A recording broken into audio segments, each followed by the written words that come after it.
Hello guys, നമുക്കൊന്ന് ബിരിയാണി കിട്ടി വെച്ച് നമുക്ക് എങ്ങനെയാണ് ബിരിയാണി തയ്യാറാക്കുന്നതെന്ന്. അപ്പോൾ അതായത് എന്നെ പോലെയുള്ളവർക്കൊക്കെ ആണെങ്കിൽ ഇത് പെട്ടെന്ന് ഉണ്ടാക്കാനും പറ്റും, പെട്ടെന്ന് പഠിക്കാനും അറിഞ്ഞൂടാത്തതുകൊണ്ട് പെട്ടെന്ന് ചെയ്തെടുക്കുകയും ചെയ്യാം. അപ്പോൾ ഇതിനായിട്ട് നമുക്ക് റേറ്റ് എനിക്ക് കറക്റ്റ് അറിയത്തില്ല. നമുക്ക് എല്ലാ ഐറ്റങ്ങളും തന്നെ അതിൻ്റെ അകത്തുണ്ട്.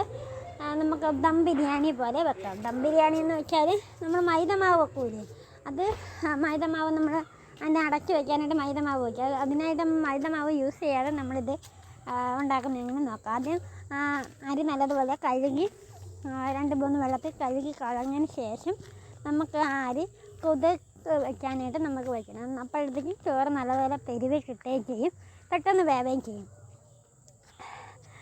അപ്പം ഇത് വെക്കുന്നത് ഞാനല്ല, അമ്മയാണ് വയ്ക്കുന്നത്. അപ്പം വെള്ളമൊക്കെ നല്ലതുപോലെ തിളച്ചതിന് ശേഷം നമുക്ക് അരി കഴുകി ഇടാം. അരി കഴുകി ഇട്ടതിന് ശേഷം അരി കഴുകി ഇടുന്നതിന് മുമ്പ് നമുക്ക് മസാല കൂട്ട് അങ്ങ് പൊട്ടിച്ചിട്ടേക്കാം.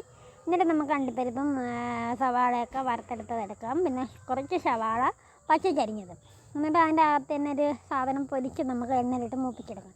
അതിൻ്റെ ഇടയിൽ കൂടെ നമ്മൾ കോഴിക്കറി, അതായത് ചിക്കൻ കറി നമുക്ക് റെഡി ആയിട്ടുണ്ട്.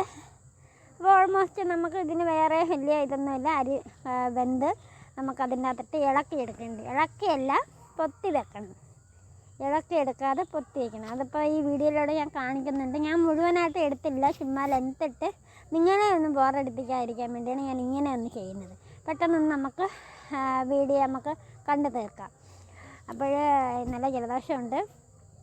അപ്പോൾ നമ്മൾ ഈ അരി നല്ലതുപോലെ മൊത്തത്തിൽ ഇടണം. നമ്മൾ കുറേശ്ശെ നമ്മൾ ഇത് ഇളക്കുന്നില്ല, ഫൈനലി നമുക്കത് മനസ്സിലാകും. ഇതെല്ലാം നമ്മൾ അരി ഇട്ടതിന് ശേഷം നമ്മൾ ഇങ്ങനെ ഇത് കണക്ക് ഡെക്കറേഷൻ ചെയ്ത് എടുക്കുക.